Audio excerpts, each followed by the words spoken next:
France Inter.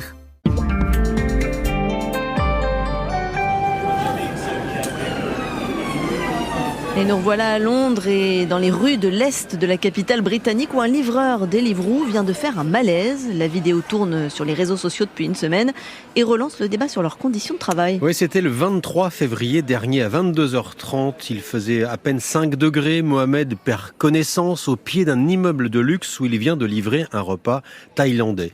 Les passants s'affairent, l'enveloppent dans une couverture de survie, mais les vigiles de l'immeuble, eux, refusent dans un premier temps de le laisser entrer dans le hall pour se réchauffer.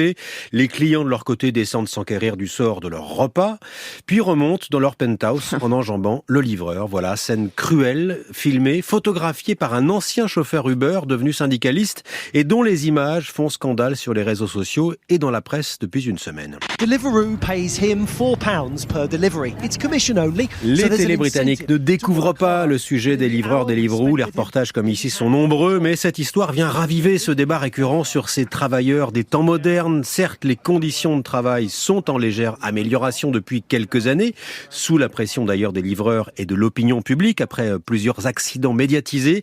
Deliveroo a étendu la couverture santé de ses livreurs, assure que leur salaire moyen tourne désormais autour de 10 livres sterling, environ 11 € par heure, mais dans la réalité, plusieurs enquêtes journalistiques révèlent qu'un livreur sur 6 gagne en fait toujours moins de 6 livres et demi de l'heure, 7 € environ, 35% de moins que le salaire minimum légal britannique. Et au chapitre des pratiques alimentaires en Amazonie, un homme parvient à survivre plus d'un mois dans la jungle. 31 jours exactement perdus dans la jungle amazonienne, c'est un record. Jamais quelqu'un n'avait réussi un tel exploit. C'est l'histoire d'un chasseur bolivien de 30 ans, Jonathan Acosta, qui a perdu ses 4 amis dans la forêt au nord de la Bolivie le 30 janvier dernier.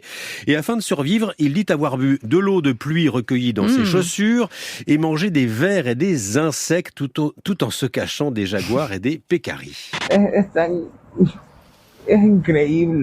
On entend Jonathan Acosta sur son lit d'hôpital pleurant devant les caméras. C'est incroyable, dit-il. Jamais je n'aurais imaginé que des gens continueraient à me chercher comme cela après tout ce temps. Vous n'imaginez pas tout ce que j'ai dû faire pendant tous ces jours pour rester en vie. Voilà, le Bolivien a perdu 17 kilos. À la fin, il ne pouvait plus marcher, la cheville blessée. Il n'avait plus qu'une seule cartouche dans son fusil pour se protéger des bêtes sauvages.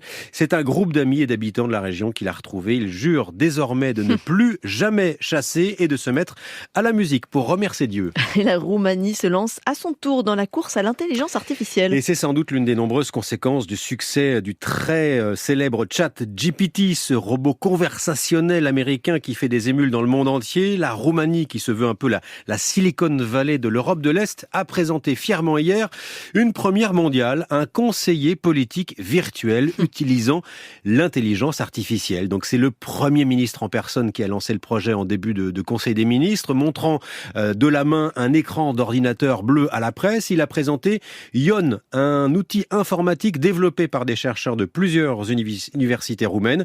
Ion qui se veut le miroir de la société roumaine et qui doit assister l'exécutif dans ses décisions. La fiecare început de an vrem o schimbare, să ne facem auziți. Cette publicité pour Ion explique que l'outil en question permet d'analyser en temps réel les publications les plus virales sur les réseaux sociaux. Les citoyens peuvent aussi discuter avec lui sur un site internet dédié. Et au bout du compte, l'objectif pour le gouvernement roumain, c'est que l'intelligence artificielle informe l'exécutif en temps réel des propositions et des souhaits des Roumains. Une sorte de super institut de sondage en continu. On n'est pas sûr d'être tout à fait rassuré. Ce qui me rassure, c'est que vous n'êtes pas virtuel. Pas encore, en tout cas. Merci Sébastien Legénie.